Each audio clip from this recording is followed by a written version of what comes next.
Madame, Monsieur, bonsoir. La diaspora de chaque pays est réputée comme un élément incontournable du transfert du capital vers le pays d'origine ou du moins du savoir-faire. Quel peut être l'apport de la diaspora algérienne, des franco-algériens, à l'économie et au développement économique de l'Algérie? Financement de projets, promotion de l'entrepreneuriat et réseautage. Quelles sont les solutions d'accompagnement existantes et celles à développer afin que se multiplient les success stories à l'algérienne? Quel est le rôle aujourd'hui de la diaspora dans l'économie du pays?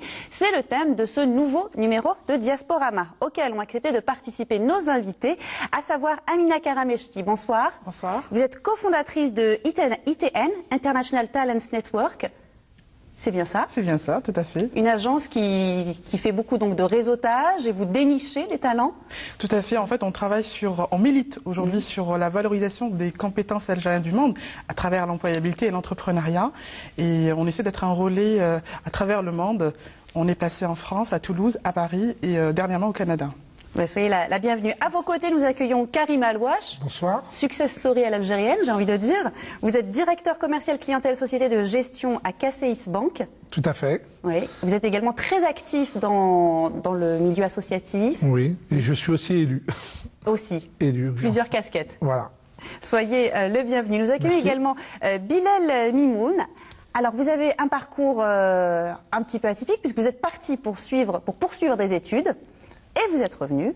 Voilà, et c'est ITN qui m'a déniché en France et je suis rentré il y a 1 an et demi. Oui. Et vous êtes aujourd'hui chef de pôle après-vente, flotte et services Renault Algérie. Chez Renault Algérie. Très Voilà. bien, soyez le bienvenu. Merci. Nous accueillons également Leïla Akli. Bonsoir, bienvenue à vous.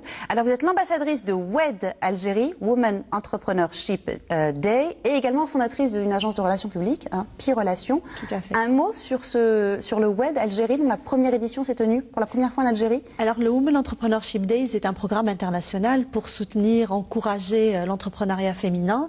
Il est célébré le même jour dans 155 pays et cette année, pour la première fois, nous l'avons célébré en Algérie à travers une conférence débat pour discuter donc, du devenir de l'entrepreneuriat féminin en Algérie et du rôle que va devoir jouer la femme algérienne dans ce renouveau économique et le développement économique en Algérie. Soyez la bienvenue. Alors le poids de la diaspora dans l'économie, c'est une diaspora qui est forte d'un potentiel, avec pas moins, je cite, de 200 000 chefs d'entreprise, avec une assise financière de 200 milliards d'euros, selon le président de la Chambre algérienne du commerce et de l'industrie France, Kassi Haït Yala. Une réaction sur le poids de cette diaspora, Amina Kara? Aujourd'hui, si on doit l'illustrer, à mon sens, la diaspora était comme une courroie de transmission. C'est un savoir-faire qu'il faut le transmettre en Algérie. Donc on parle du transfert de compétences, de la formation des formateurs. Et aujourd'hui, la diaspora est un élément pour moi indispensable, incontournable pour l'Algérie. Oui. Karim Alouache, 200 000 chefs d'entreprise, c'est un sacré potentiel. Alors il y a un très gros potentiel. Dans la diaspora, moi je souhaiterais dire qu'il n'y a pas que des chefs d'entreprise, il y a aussi beaucoup de cadres dirigeants. Les grands groupes français ou étrangers dans leur top management ont beaucoup de franco-algériens ou maintenant d'algéro-américains, d'algéro-canadiens. Et je pense que l'Algérie a tout à gagner à aussi partager leur expérience et attirer aussi ces personnes-là qui ne viennent pas dans un sens purement business en Algérie, mais vraiment dans le cadre d'un partage de connaissances et d'expériences. Et une diaspora de plus en plus diplômée, à l'instar d'un de nos invités, Bilal Mimoun, vous avez fait une licence en Algérie? J'ai fait une licence en Algérie, j'ai refait une autre licence en France. Dans quel domaine? En mécanique, en génie mécanique. La première a été en conception mécanique, j'ai fait une maîtrise en mécanique et un master en ingénierie mécanique énergétique. Ouais. Quand on vous parle de diaspora et d'économie aujourd'hui, pour moi, c'est une vraie valeur ajoutée parce que ça rapporte un sang neuf à notre économie, à nos méthodes et ça contribue quelque part au renouveau de toutes les entreprises nationales et privées. Oui. Pour moi, c'est ça. Une réaction, Leïla Akli? Je pense qu'aujourd'hui, on a besoin de toutes les forces vives, qu'elles soient en Algérie ou à l'international. Aujourd'hui, notre pays a une carte à jouer. On a besoin de tout le monde pour se relever, diversifier notre économie, créer de l'emploi et de la valeur. Donc, tout le monde est le bienvenu. tant qu'on est dans la même optique de développer notre pays et développer notre économie hors hydrocarbures. Alors justement, on va découvrir quelques chiffres, on va découvrir un graphique sur l'apport, sur la contribution de cette diaspora au pays d'origine. C'est une contribution donc, qui est bien souvent financière, mais pas seulement. Hein. Le transfert des connaissances occupe une place importante. Voilà. Donc le profil un petit peu de ces membres de la diaspora qui souhaitent apporter une contribution à leur pays. Donc on voit bien que pour 56% des personnes interrogées, ce n'est pas l'apport économique, mais bien évidemment le transfert de connaissances, le transfert de savoir. Ce sont des chiffres qui ont été communiqués par la dernière étude Diamed, hein, qui est donc un projet qui est soutenu par Euromed, hein, du programme de l'Union européenne. Aujourd'hui, l'apport de la diaspora, vous avez pu constater qu'il n'est pas seulement économique. Tout à fait. Vous savez, aujourd'hui, si on doit décortiquer cet apport, on a deux profils. Et ces profils-là, aujourd'hui, ils sont autour de la table. On a des profils seniors dans le middle top management qui sont là pour vraiment apporter un savoir-faire, une expertise, mais d'une manière ponctuelle. On ne demande pas à ce qu'ils arrêtent, qu'ils soient déracinés de là où ils sont ancrés, mais de venir contribuer d'une manière ponctuelle à former, à faire vraiment des consultations d'expertise. Et nous avons un autre profil, donc ceux qui sont partis étudier, travailler à l'étranger, qui sont là pour aujourd'hui apporter cette vision internationale dont l'Algérie a besoin et de collaborer. De toute façon, c'est indéniable, on doit collaborer avec les compétences algériennes. Pour moi, c'est un rôle très important sur certains métiers. Alors, ce qui ressort de cette dernière enquête, un Diamed, Diaspora et Entrepreneuriat au Maghreb, enquête menée par l'ACIM, l'Agence d'entrepreneuriat en Méditerranée, et le cabinet Anima Investment Network, je le disais, donc c'est 56% des membres de cette diaspora qui souhaitent apporter une contribution via le transfert des compétences, via l'expertise. 14% des personnes interrogées ont évoqué le développement économique et social du pays. Quelle lecture vous faites de ces chiffres, Karim Alouache ? Moi, je reviens un peu sur le partage des compétences. Je dirais plutôt le partage d'expériences, puisqu'il y a beaucoup de cadres dirigeants en France et en Europe, avec des expériences managériales, commerciales très importantes, qui ont déjà aussi fait leurs preuves dans le monde entier. Et je dirais que ça s'apprend pas dans les livres. Donc, en tout cas, moi, pour ma part, je souhaite partager cette expérience. Je ne me présente pas face à l'Algérie comme quelqu'un qui a un savoir et un tout-puissant. Bien au contraire, j'essaye de dire, ben voilà, moi ce que je partage aujourd'hui avec des grandes écoles en France, puisque j'enseigne ma matière à Sciences Po, à l'Université de Cergy, je préférais aussi la partager avec des grands entrepreneurs algériens pour, je dirais, arriver au niveau mondial, puisque dans... Vous avez on a déjà l'air de... été approché pour Alors, des sessions de formation, des masterclass je fais des conférences à Alger. J'ai eu la chance d'être invité par Amina à Kafatoukom, et je pense que c'est plein d'enseignements. D'abord, ça donne aussi... je souhaite recréer un peu ce bridge, ce pont entre la France et l'Algérie. Donc moi, je suis né en France, mes parents sont en France depuis les années 50. Oui, c'est pour ça que quand je parlais de diaspora aujourd'hui, j'apporte cette précision en parlant aussi de franco-algérien, puisqu'aujourd'hui c'est la deuxième, troisième, voire quatrième génération, quand on prend le cas uniquement de la France, hein, d'immigrés, de petits-fils d'immigrés, etc. Voilà. Et à un moment, moi, très clairement, je ne suis pas dans une logique de dire qu'est-ce que l'Algérie peut m'apporter. C'est plutôt l'inverse, qu'est-ce que moi je peux apporter à l'Algérie. Il y a un deuxième déclic aussi, c'est qu'on a nos enfants. Et aujourd'hui, nos enfants quittent la France pour l'Australie, pour les États-Unis, donc encore plus loin de l'Algérie. Et à un moment donné, on se dit, mais est-ce qu'on va continuer ce processus d'immigration infini ? Donc voilà, et ce n'est pas un regard économique. Il y a beaucoup de personnes de la diaspora qui n'ont pas un regard vers l'Algérie économique en disant je vais faire du business, je vais gagner de l'argent. Ce sont des gens qui ont un pouvoir d'achat très élevé, très fort, qui sont comblés, entre guillemets, économiquement et socialement en France, et qui sont totalement intégrés. Ma vision de l'intégration, c'est l'intégration par le capital, tout simplement. On peut faire de grands débats là-dessus, c'est pas l'objet de notre rendez-vous ce soir, mais c'est une réalité, c'est de dire, comment on peut regarder notre Algérie, parce qu'on a tous dans notre cœur un petit drapeau algérien. Moi-même au bureau, j'ai mon petit drapeau, et quand il y a les matchs de football, je sors mon drapeau, et j'en suis fier. Et je pense que, voilà, je suis dans cette notion de partage d'expérience. Oui, le partage d'expérience aussi, c'est très important pour vous, Leïla Akli, que des profils comme ça qui ont réussi se rencontrent, transfèrent leur expérience, puisque c'est vraiment de l'échange, comme le disait Karim Alouache. Il n'y a pas de... Alors aujourd'hui, en tout cas dans l'entrepreneuriat féminin, on manque beaucoup de modèles. Oui. On manque de modèles inspirants. On manque justement de personnes qui passent du temps pour partager l'expérience et l'expertise. Et c'est pour ça que des conférences comme WED, comme Café et sont importantes aujourd'hui. On a besoin qu'il y ait des personnes qui pensent justement à investir du temps dans le partage. Aujourd'hui, oui, on a besoin de toute personne qui a une expertise, toute personne qui peut inspirer à un lendemain plus radieux. On a besoin de toutes ces personnes aujourd'hui pour déjà un peu de positif, hein, parce qu'aujourd'hui, on a l'impression que la crise va nous étouffer. Moi, je pense que la crise est une vraie opportunité pour nous, une opportunité pour redécouvrir le travail, pour aller dans de nouveaux marchés, pour investir dans de nouveaux domaines, pour se former. Pour trouver des solutions innovantes. Pour trouver des solutions innovantes, et on en est capable. Ça, c'est l'avantage du problème, c'est que s'il n'y a pas de problème, on ne pense pas aux solutions. Exactement. Oui. Là, ce problème va nous apporter, moi j'en suis convaincue, de nouveaux débouchés et surtout... Et diversifier notre économie, je parlais tout à l'heure de la dépendance à l'exportation des hydrocarbures. Redécouvrir le travail, c'est très important. On va redécouvrir l'envie de travailler, on va redécouvrir l'envie de faire de nouvelles choses et surtout, on va aller vers de nouveaux marchés, vers de nouveaux métiers qu'on avait oubliés. Vous allez voir, aujourd'hui, il y a plein de nouveaux artistes, il y a beaucoup de nouveaux artisans. On redécouvre notre culture, on redécouvre des métiers qui étaient oubliés.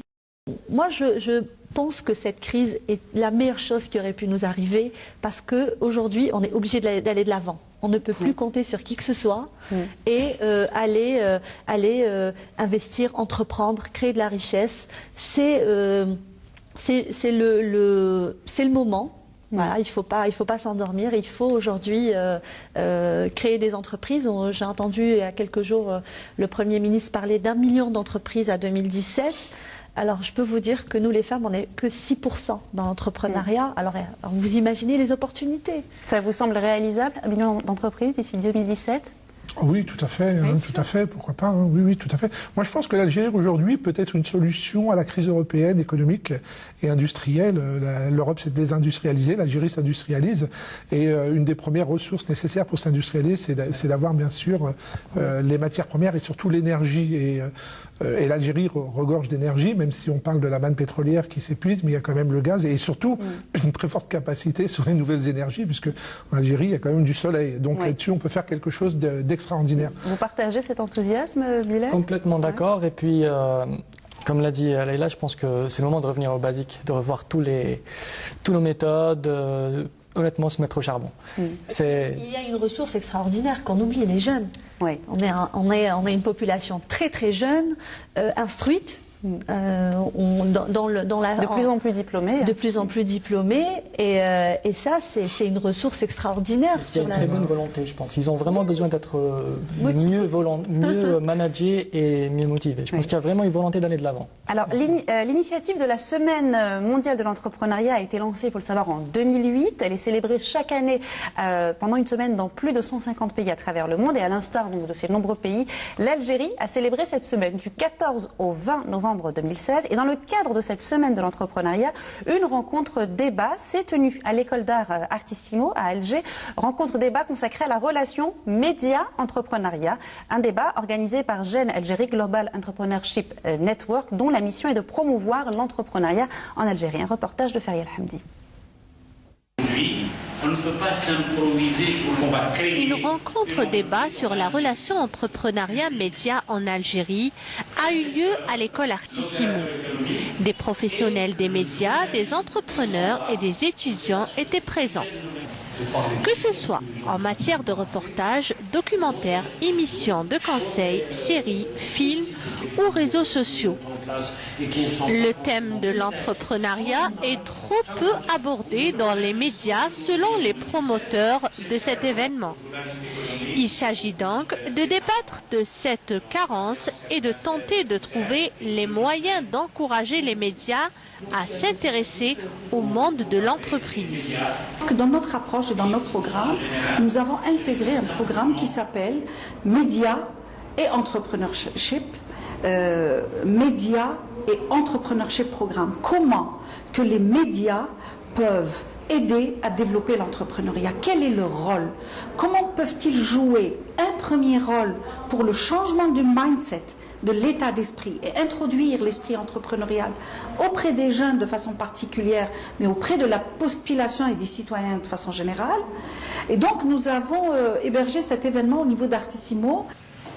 Et selon un récent classement réalisé par le Global Entrepreneurship et Development Institute, l'Algérie se classe au 73e rang mondial sur 137 pays en matière de promotion de l'entrepreneuriat. Mettre en valeur les réussites, mettre en avant les entrepreneurs qui réussissent, mais aussi les orienter et leur donner les voies et moyens pour pouvoir développer leur entreprise, leur donner plus de visibilité, leur permettre d'être en réseau, leur offrir le réseau des médias.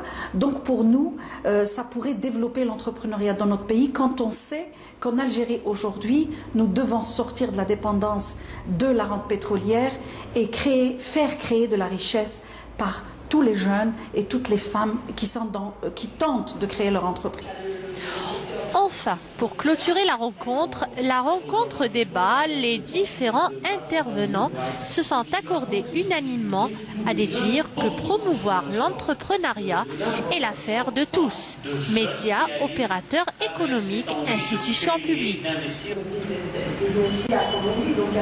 Voilà, on a pu entendre dans ce reportage signé Feriel Hamdi, Madame Rachdi, qui est donc directrice qui dirige Global Entrepreneurship Network, qui a organisé cette manifestation, parler de mettre en valeur des réussites. C'est votre leitmotiv, vous. Vous savez, nous, on organise aussi chaque année, d'ailleurs, c'est là où on a rencontré notre invité de ce soir, des salons de recrutement. Les bonnes personnes se rencontrent dans les bons endroits, ne dit-on pas.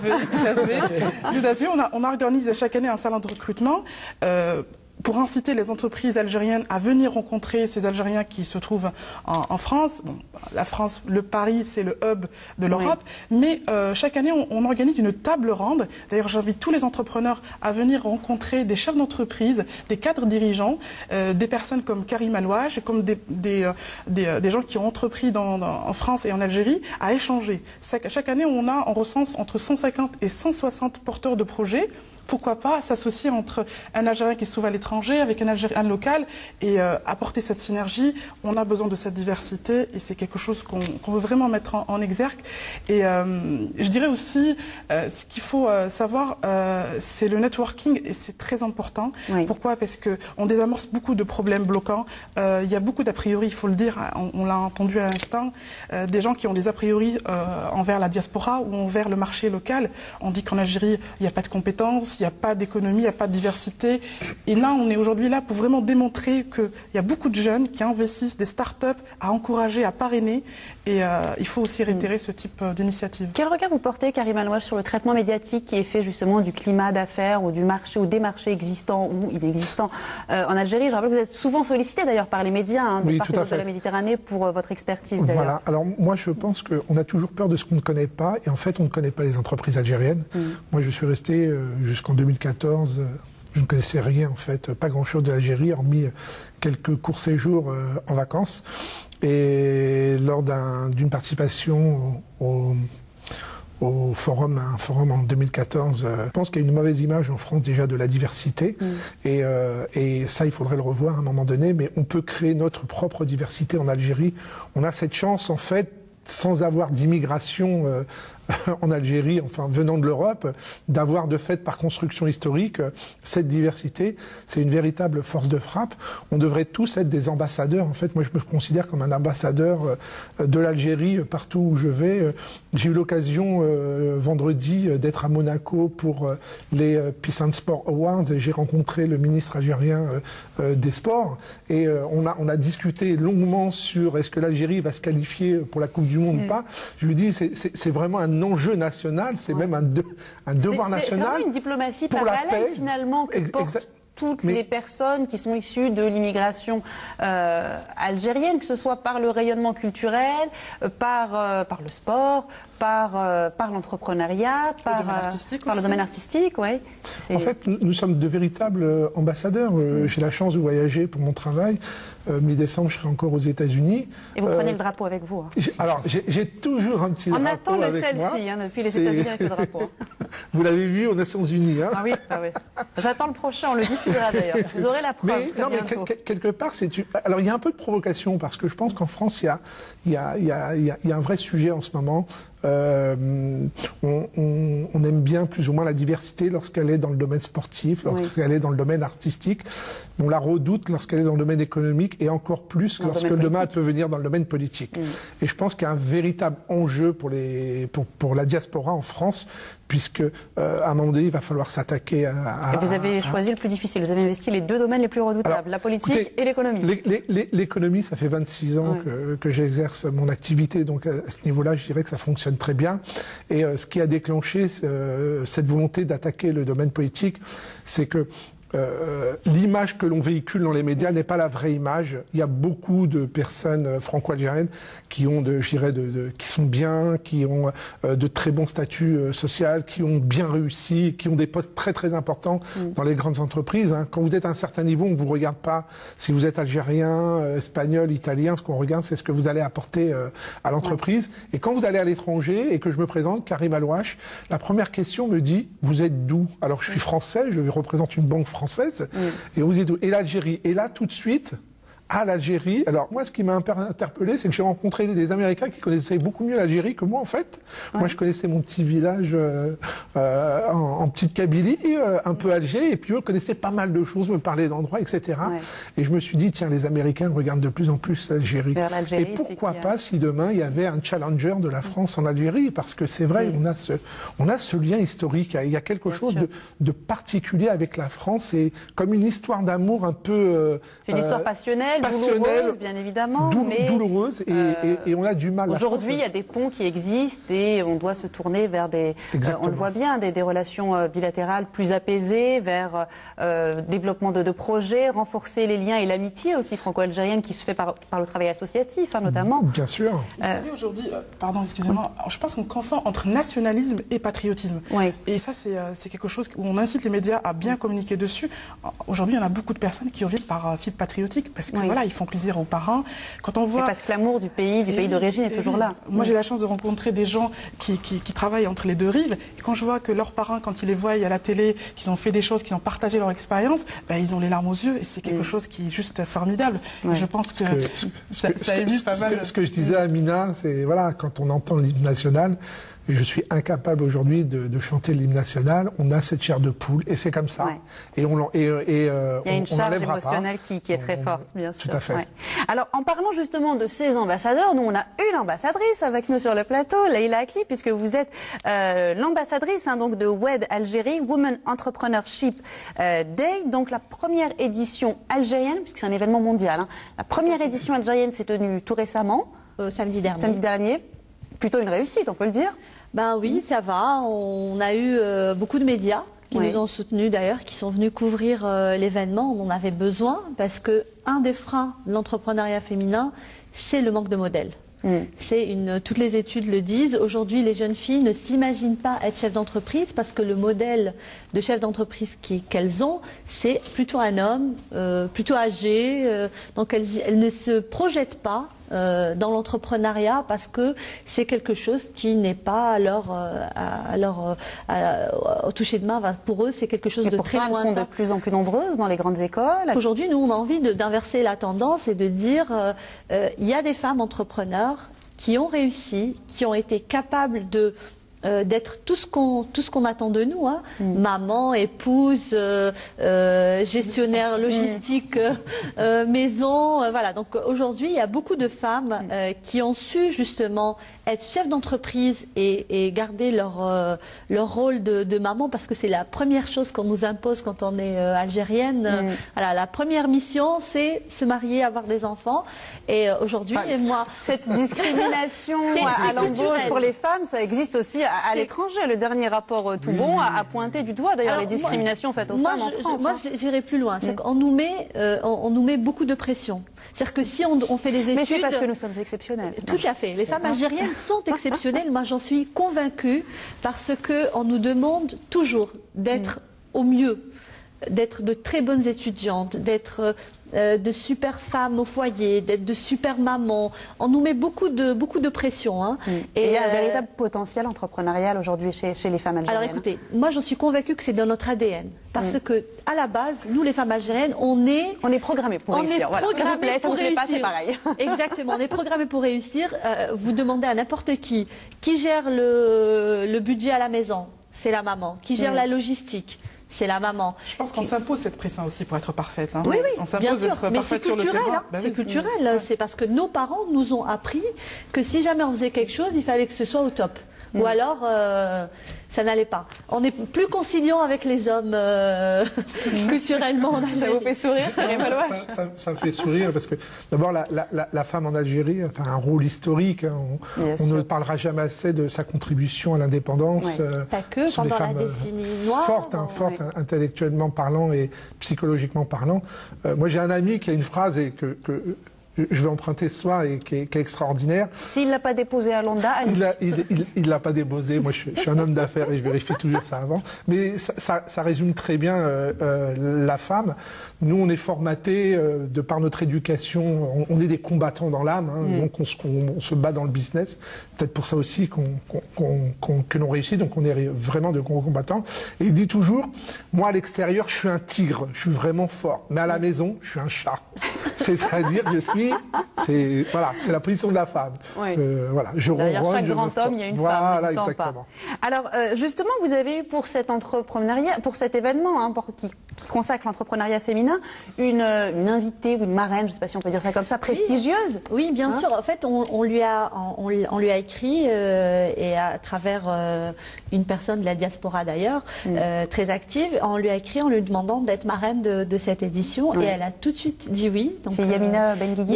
Yamina Benguigui, donc elle est venue pour partager son expérience. Pour nous, c'est un vrai modèle de femme qui a combattu. Donc elle dit souvent, elle me dit, dès le départ, j'avais que les mauvaises cartes. Fille d'émigrés. Musulmane et en plus dans la production audiovisuelle c'est vraiment un métier d'homme. Elle a beaucoup travaillé sur l'immigration, elle a écrit, elle a réalisé des films justement sur l'immigration, sur le récit de ses parents, sur les récits de femmes immigrées. C'est vraiment une figure clé de l'immigration et de la diaspora aujourd'hui. Tout à fait, et c'est une super femme chef d'entreprise qui a réussi, ses films ont fait le tour du monde et elle a su avoir un parcours aussi politique. Tout à fait, tout à fait. Ben, en fait, c'est pour ça qu'on l'a choisie. On s'est dit qui d'autre qu'elle pouvait incarner tout ce combat et le fait de pouvoir réussir dans plusieurs domaines. Donc elle est maman, elle est une femme d'entreprise très accomplie, elle a fait de la politique, elle a été ministre déléguée à la francophonie. Donc elle a... Enfin c'est ça. Arrêtez de nous mettre dans des boîtes, on est capable de faire beaucoup de choses en tant que femme et... ne se mettons pas il ne faut pas nous mettre des barrières, on est capable de faire énormément de choses et on est capable aujourd'hui d'être une solution à notre problématique. On a souvent été la solution pendant la guerre, pendant la décennie noire, les premières à être descendues dans la rue, c'était les femmes. Aujourd'hui, notre problématique est économique, il faudra aussi compter avec nous, on ne peut pas mettre de côté 50% de la population en disant non, ça c'est pas pour vous les femmes. Non, aujourd'hui, les femmes qui investissent aussi des métiers traditionnellement masculins. Il y en a beaucoup sur le web. On a vu une personne qui a créé son entreprise dans le recyclage. Alors au début, c'était pas facile parce que c'est surtout des hommes qui travaillaient dans ce milieu-là. Et aujourd'hui, elle a une vraie place. Après WED, elle a intégré le conseil d'administration d'un cluster. Voilà, donc elle est dans le club export. Il y a beaucoup de femmes aujourd'hui qui investissent des domaines de plus en plus différents. Et surtout qui réussissent. En parlant d'investissement, justement, on va parler maintenant des dispositifs d'aide à l'investissement, puisque depuis sa création en septembre 1996, l'Agence nationale de soutien à l'emploi des jeunes, l'ANSEJ, a mené plusieurs projets structurants, financé des activités nouvelles, mis en place un climat d'entrepreneuriat à travers une campagne et des campagnes de sensibilisation, des portes ouvertes, aussi bien au niveau des universités que des centres de formation, ainsi que l'organisation des salons.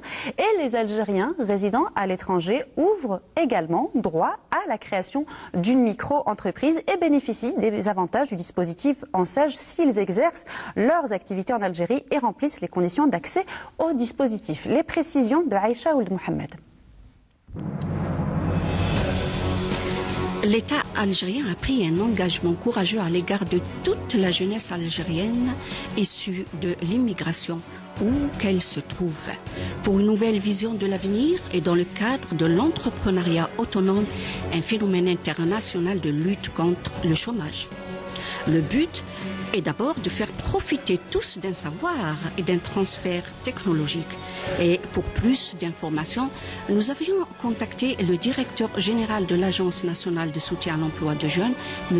Zemali Mourad, qui a répondu à nos questions. J'informe aux jeunes Algériens qui sont à l'étranger, donc l'adresse de notre site web, comme ça, donc www.onsej.org.dz. Donc ils peuvent trouver toutes les informations concernant le dispositif. Donc, je reviens à vos questions. Nous, les Algériens qui habitent à l'étranger sont considérés comme des citoyens algériens. Donc ils bénéficient des mêmes avantages que le citoyen qui réside en Algérie. Donc ils peuvent profiter du dispositif de l'ONCEJ pour créer leur micro-entreprise. Nous sommes des prestataires de services. Donc ce qu'on fait, on travaille sur le marché offshore, donc on est exportateur de services. Il y a un service qui est exporté de chez nous vers la France. Aujourd'hui, essentiellement, on travaille avec des clients français. Vous avez quand même créé des postes de travail. On a aujourd'hui 30 emplois directs. 30 emplois, c'est déjà vous êtes satisfait? Bien sûr, en fait, voilà, ça nous permet, surtout à nous, les étudiants comme ça, donc de travailler à mi-temps. Donc voilà, ça me permet de travailler et d'étudier en même temps. Et... Le montant d'investissement concernant l'ONCEJ, c'est à peu près 10 millions de dinars. Équivalent à 95... À peu près à 95 000 euros. 95 000 euros. Donc le montage financier, c'est un montage triangulaire. Donc il y a un crédit bancaire de 70%. Il y a l'apport personnel du jeune, il varie entre 1 à 2% suivant le montant de l'investissement. Le prêt de l'ONCEJ, c'est sans intérêt. Et même le prêt bancaire, les intérêts sont bonifiés à 100% par l'État. Voilà, de retour sur le plateau de Diasporama, le dispositif ONCEJ pour la communauté algérienne établie à l'étranger. C'est une question que vous avez été amené à soulever, Amina Kara. Vous êtes entretenu avec le directeur de l'ONCEJ. Tout à fait. On a eu un entretien avec M. Zemali autour de cette initiative, de ce dispositif. Et on a été aussi invité à un salon de l'emploi parce qu'ils organisent chaque année. Ils encouragent, ils remettent même des trophées à ces Algériens qui entreprennent dans différents domaines.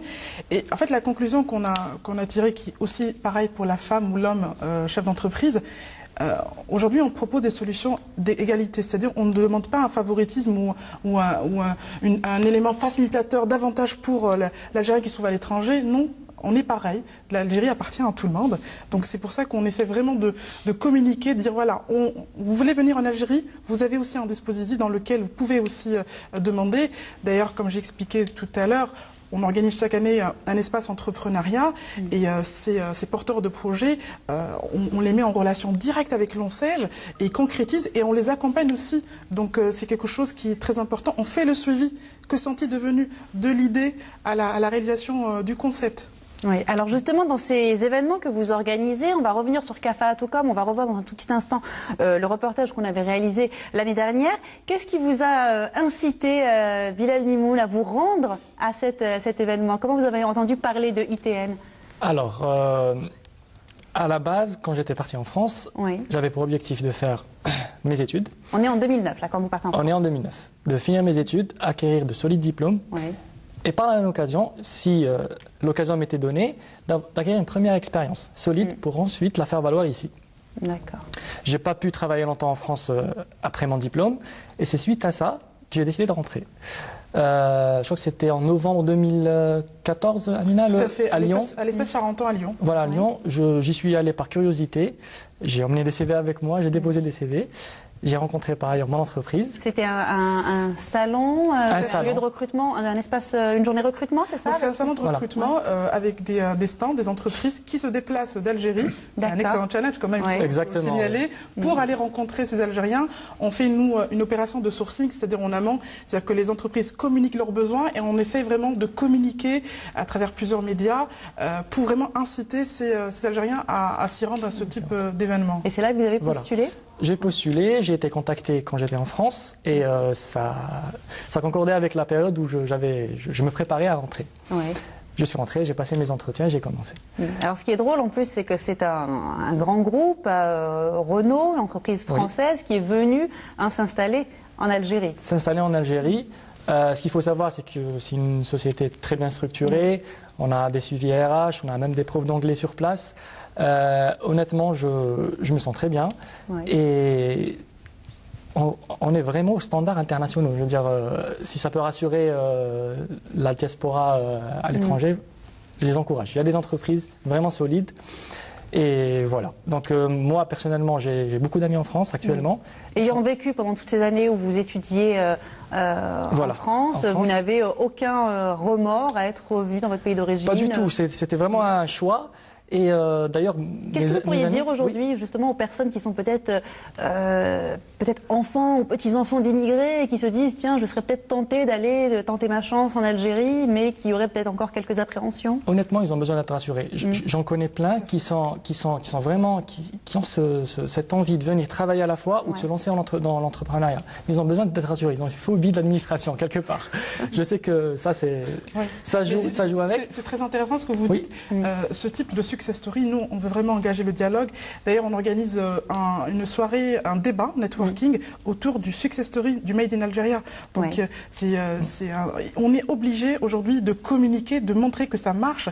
Donc, on a fait un panel d'entrepreneurs et de personnes comme vous qui sont rentrées travailler en entreprise. C'est très important. Comme j'avais discuté tout à l'heure avec Amina, je ne suis pas le seul, je suis passé par le canal ITN, j'ai une bande d'amis, on est 4 à avoir fait le pas. On est tous en travail et ça se passe très très bien. Ils ont tous réussi à trouver un emploi. Alors il faut savoir justement qu'en termes de besoins exprimés par les potentiels porteurs de projets issus de la diaspora, c'est ce qui ressort de l'étude d'IAMED, c'est évidemment dans les premiers impératifs, c'est l'accès au financement, l'information relative sur les aides propres au financement et dans ce troisième position, c'est suivi donc de très très près ce besoin sur le networking, c'est-à-dire le réseautage, les relations. Et d'innombrables Algériens au profil international sont installés en Algérie en poste ou en recherche d'opportunités professionnelles. Et donc ITN, International Talents Network, avait créé l'événement en les réunissant. Donc ça s'est passé l'année dernière avec des recruteurs d'Algérie pour un grand événement networking RH au concept inédit en Algérie. Donc je vous invite à redécouvrir cet événement networking qui s'était tenu le 30 janvier dernier au Palais de la Culture. Reportage de Amel Bouadba. Tout comme un concept inédit qui vise à valoriser les compétences algériennes du monde à travers l'emploi et l'entrepreneuriat en Algérie. Nous sommes là aujourd'hui pour rencontrer tous les acteurs en lien pour faciliter leur insertion en Algérie. Aussi une journée opérationnelle et professionnelle. Donc c'est avec des games, networking, des échanges. L'intérêt c'est de créer des éléments facilitateurs entre l'entreprise et ses networkers. Nous avons inventé un concept qui s'appelle CV Box. Donc c'est des urnes où on peut déposer notre CV. Une initiative attractive qui constitue une opportunité d'échange entre les entreprises qui recrutent et les profils internationaux en quête d'emploi. Je souhaite revenir en Algérie pour participer au développement de mon pays. C'est ici que j'ai fait mes études, c'est ici que j'étais instruit. Donc même si j'ai réussi là-bas en France, je souhaite quand même rendre la balle à l'Algérie. Je suis diplômé d'une licence professionnelle obtenue à Toulon. Je suis venu pour déposer mes CV. C'est pas qu'il y a une mauvaise volonté de faire du business, c'est simplement il y a pas mal de problématiques de blocage et ça crée un malentendu total avec les jeunes qui viennent travailler ici. L'occasion aussi de mettre en avant les expériences des uns et des autres. C'est donc un appel lancé à la diaspora algérienne à l'étranger dont l'apport dans le développement du pays est indéniable dans un contexte particulier où l'Algérie a besoin de tous ses enfants. Voilà, de retour sur le plateau de Diasporama. Le prochain rendez-vous de ITN, il y a un grand événement, vous préparez en décembre à Paris? Tout à fait. Juste permettez-moi de faire quelques chiffres, un petit bilan juste après cet événement. Je suis assez fière et aussi en tant qu'Algérienne, mais aussi contente pour ces entreprises qui ont cru en nous. 90% d'embauches ont été réalisées un mois après l'événement Kafa'atoukom. C'est-à-dire que pratiquement toutes les entreprises ont trouvé leur intérêt. 90%, c'est vraiment impressionnant. Vous savez qu'on a eu des Algériens qui sont venus de partout. On parle beaucoup de la France, mais je signale, on a eu une Algérienne qui est venue d'Australie, un Algérien qui a décroché un emploi dans le mois qui suivait, on l'a rencontré d'Écosse, qui est rentré travailler dans une entreprise informatique. Donc ça marche. Donc pour les phobiques de l'administration, rassurez-vous, ça peut aussi aller très vite en Algérie, ça peut aussi très bien se passer. Il faut prendre ça avec du sourire. Aucune société n'est parfaite. D'ailleurs, j'incite les gens à ne pas comparer. Il ne faut pas rentrer dans la comparaison, on n'avancera jamais. Exactement. Ça, c'est un point... Si je peux me permettre, j'en avais discuté à Café à Toucom. Vous aviez participé, on a eu la preuve en images. Voilà. Et j'avais rencontré une personne dans le domaine bancaire et qui me disait mais j'arrive pas à recruter des franco-algériens. Et pour moi, il y a on ne va pas faire des catégories. Il y a ceux qui sont venus étudier, donc qui connaissent déjà très bien l'Algérie, qui maîtrisent la langue, qui ont leurs parents ici. Donc je dirais que si ceux-là déjà n'arrivent pas à rentrer, c'est compliqué. Mais il y a aussi toutes les générations dont je fais partie, qui nées en France, de parents arrivés dans les années 50, voire, moi mon grand-père est arrivé pour la Seconde Guerre mondiale, vous imaginez, donc on est encore éloigné. Et elle me disait, j'y arrive pas et je sais que j'ai besoin de ça. Alors, on ne se présente pas comme des sachants, on va vous apprendre, non. On va partager pour créer une nouvelle Algérie économique, une nouvelle Algérie des services.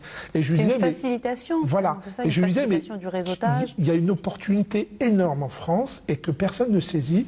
Aujourd'hui en France, quand vous voulez faire des études, vous avez obligation, en parlant de vos études, de faire des stages. Et c'est devenu aujourd'hui aussi difficile d'avoir un stage que de trouver un emploi.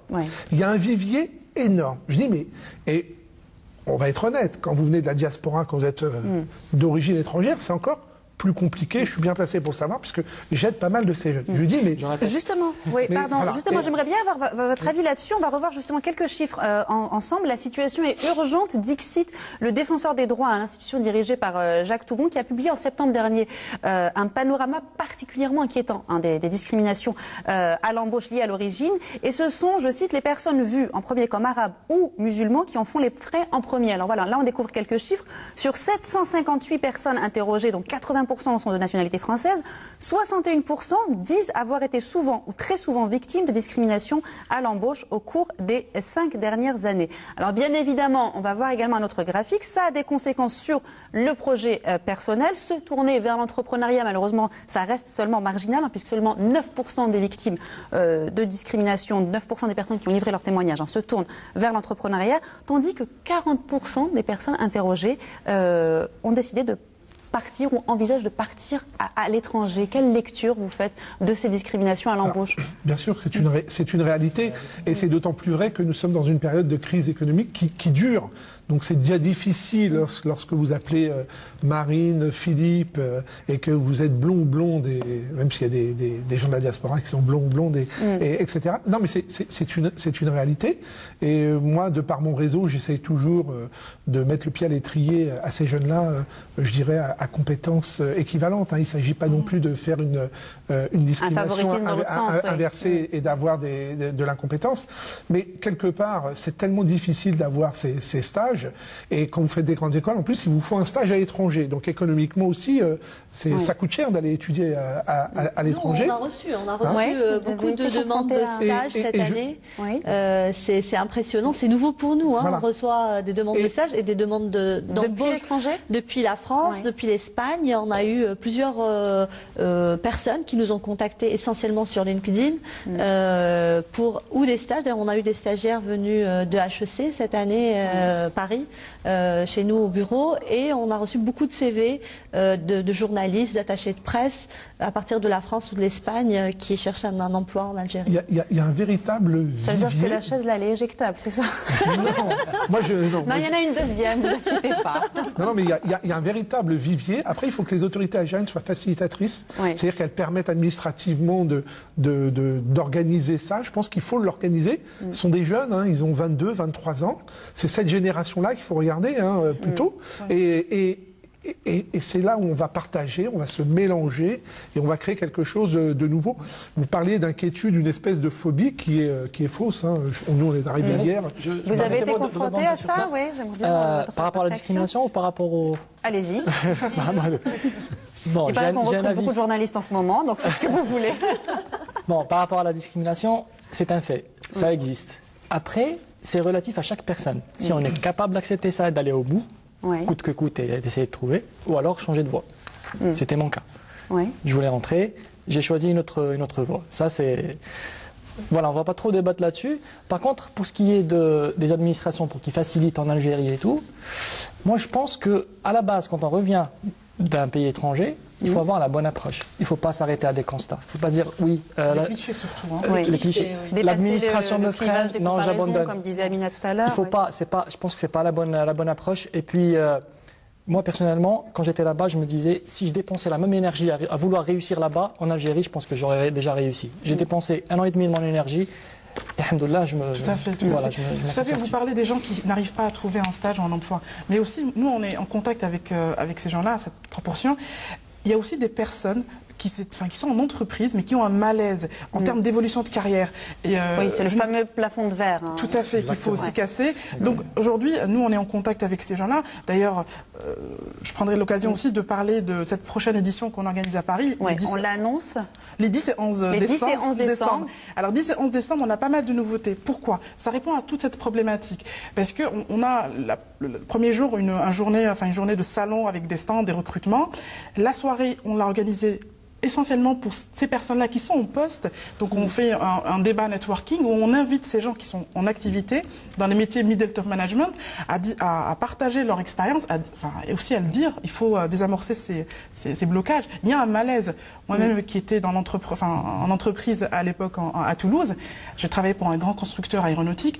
Que je sois algérienne, ça a été difficile. Femme, il fallait s'imposer dans un milieu d'hommes. Mais j'avoue qu'il y a un malaise d'évolution de carrière. J'ai pu évoluer, mais on a été freiné. Je peux pas en parler, c'est du déni. Je peux te rassurer, même quand tu es un homme. Moi, je considère que depuis que je suis étudiant et ma carrière, j'avance toujours avec 2 poids de 20 kilos dans chaque main par rapport à quelqu'un qui ferait le même 100 mètres sans poids. Après, il ne faut pas s'arrêter là. Je voudrais préciser quelque chose. Il ne s'agit pas d'envoyer vers l'Algérie tous ceux qui sont en échec en Europe et dans le monde entier. Et je ne sais pas si je me suis bien exprimé, mais c'est pas du tout ça. C'est pas une voie de recours. Non, c'est de dire qu'il y a sincèrement, moi, dès que j'ai une opportunité de stage, je mets tout de suite sur les réseaux sociaux, que ce soit pour ma banque ou d'autres banques, etc. Et je reçois franchement des profils extraordinaires et qui me disent merci de m'avoir donné, parce que c'est une condition pour avoir son diplôme derrière. Hein. L'enjeu est important. Et je parlais à ces jeunes, je disais, mais est-ce que tu irais faire ton stage dans une banque française ou étrangère, peu importe, ou algérienne, à Alger?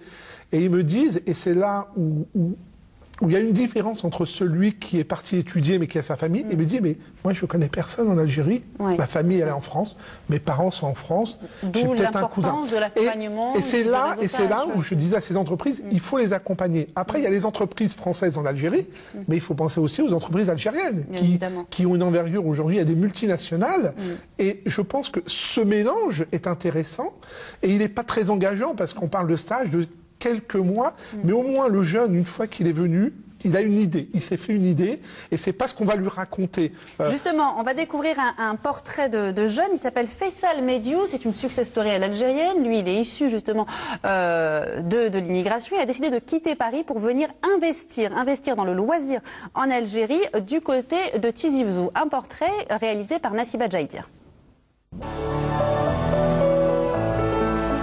C'est dans son pays que Faisal Mediou a choisi de s'installer.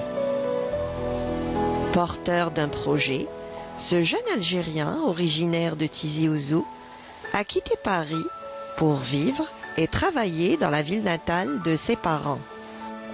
À la fin de ses études, Faisal, bien entendu, voulait faire quelque chose et travailler à son compte. Voilà, il voulait travailler à son compte.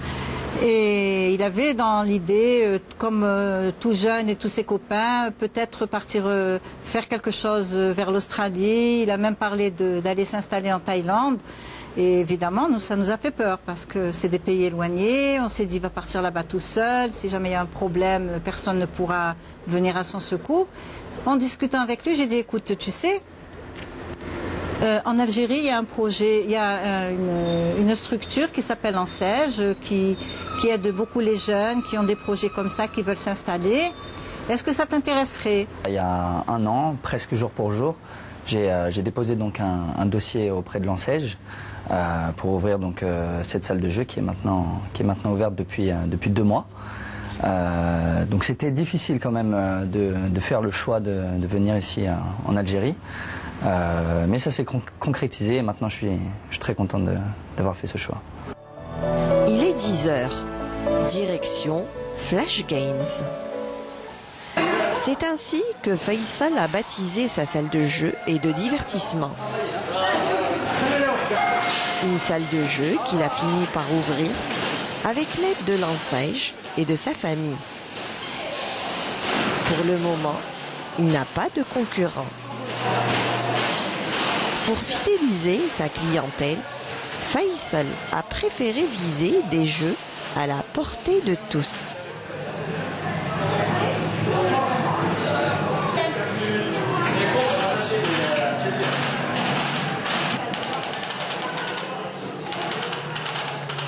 On a surtout essayé d'amener ici à Tizi Ouzou des jeux modernes, nouveaux, que beaucoup de générations du coup n'ont jamais eu l'occasion de voir. Donc on sait qu'avec Internet, les jeunes ils sont toujours connectés sur Facebook, ils ont donc connaissance de tout ce qui se passe un peu en Occident, en Europe. Donc c'est intéressant peut-être pour eux de leur apporter ici quelque chose de nouveau, de moderne, pour qu'ils puissent eux aussi goûter à ce genre de divertissement.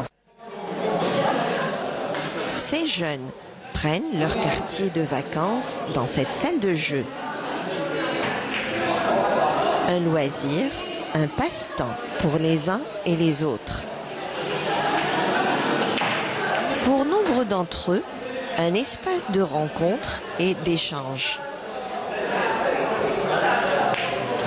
Jusqu'à une heure tardive, ça ne désemplit pas.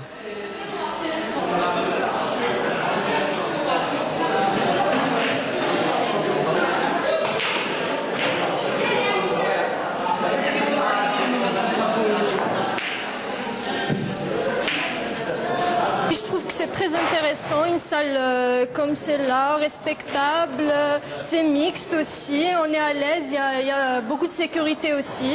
Donc voilà, pour les vacances, c'est intéressant de passer du temps ici. Chaque soir, on vient avec des amis, on joue, on s'amuse, on rigole. C'est intéressant.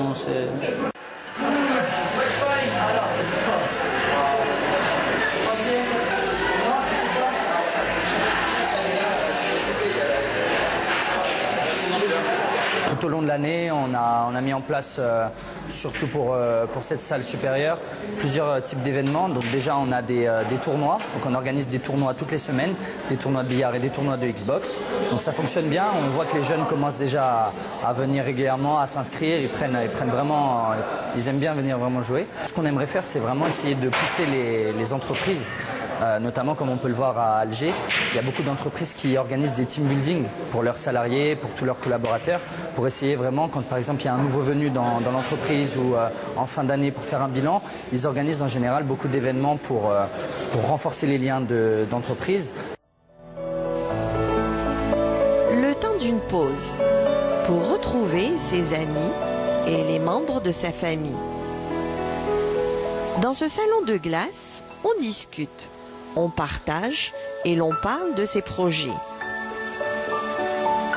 Des projets qui restent à concrétiser. De l'ambition, il en a, Faisal Madiou. Et de la volonté, il n'en manque pas. Voilà, de retour sur le plateau de Diasporama, donc un reportage réalisé cet été par Nassiba Djaïdir qui s'était rendu à Tizi Ouzou pour rencontrer ce jeune investisseur venu investir dans le domaine des loisirs. Une émission donc consacrée à l'apport de la diaspora dans le développement économique de notre pays, une émission qui touche à sa fin. Je laisse le soin à Leïla Akli de conclure. Un mot avant de nous quitter. Je rappelle que vous êtes ambassadrice de WED Algérie et également fondatrice de l'agence de relations publiques PI Relations, c'est ça? Tout à fait, tout à fait. Moi, j'aimerais juste finir sur une note positive. Aujourd'hui, oublions tout ce qui ne fonctionne pas. Concentrons-nous à construire cette nouvelle Algérie que nous attendons tous. Il y a des milliers d'opportunités. Profitez du fait d'être là pour créer de la valeur. Voilà, c'est mon mot de la fin. Un mot optimiste. Bilal Mimoun. Moi, je voudrais lancer un message d'espoir et toujours encourager les personnes qui sont réticentes à venir. Venez, il y a de l'avenir, il y a de l'espoir et puis il faut adopter la bonne approche. Et voilà, c'est Merci à vous, en tout cas, d'avoir accepté notre invitation. Je rappelle que vous êtes revenu en Algérie après des études en France et que vous avez trouvé un emploi via ITN. Via ITN. Je suis resté 5 ans là-bas, 6 ans, pardon. Ouais. Et via ITN, j'ai été recruté chez vous. International Talents Network, dirigé donc par Amina Kara. Avant de nous quitter, on annonce le prochain rendez-vous, 10 et 11 décembre. Tout à fait, le prochain rendez-vous, 10 et 11 décembre à l'ESCP Europe, à Paris. Deux choses. Avenue de la République. Avenue de la République, tout à fait. Vous parlez d'être positive, d'encourager. On invite aujourd'hui à tous ces gens à venir à cette initiative. Cette année, chaque année, on apporte des nouveautés. Je finirai par apporter ces 2 nouveautés. Comme on l'a expliqué tout à l'heure, on organise un débat networking sur les success stories, donc des gens qui vont se déplacer d'Algérie pour venir témoigner de la réalité du marché algérien, donner aussi beaucoup d'informations, communiquer, désamorcer des points bloquants. Et la deuxième nouveauté, on surfe sur l'ère du digital, et autour de la table il y en a qui savent ce que c'est. Cette année on a décidé on est les premiers à le faire, on est très contents parce que c'est pas évident, c'est un salon virtuel.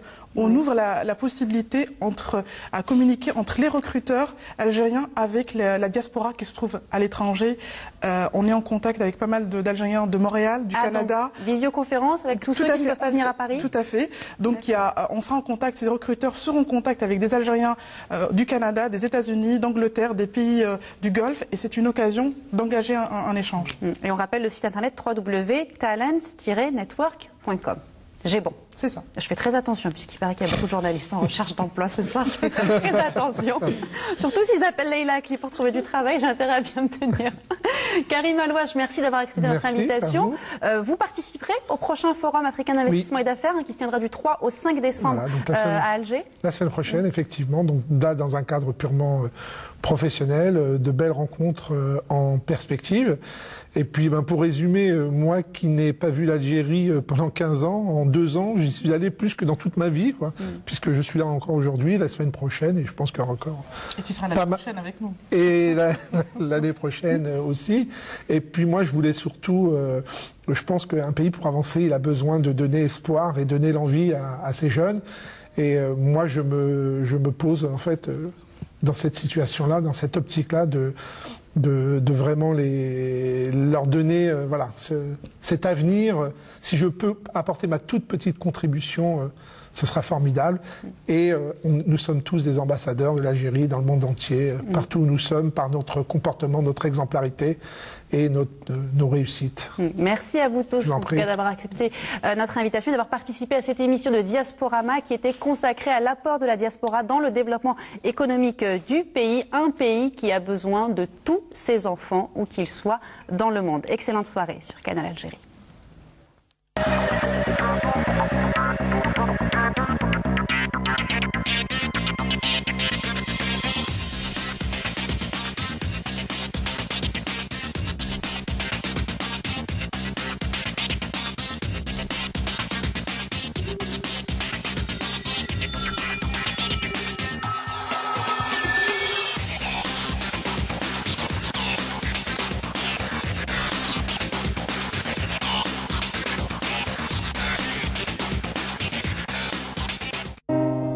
حرمه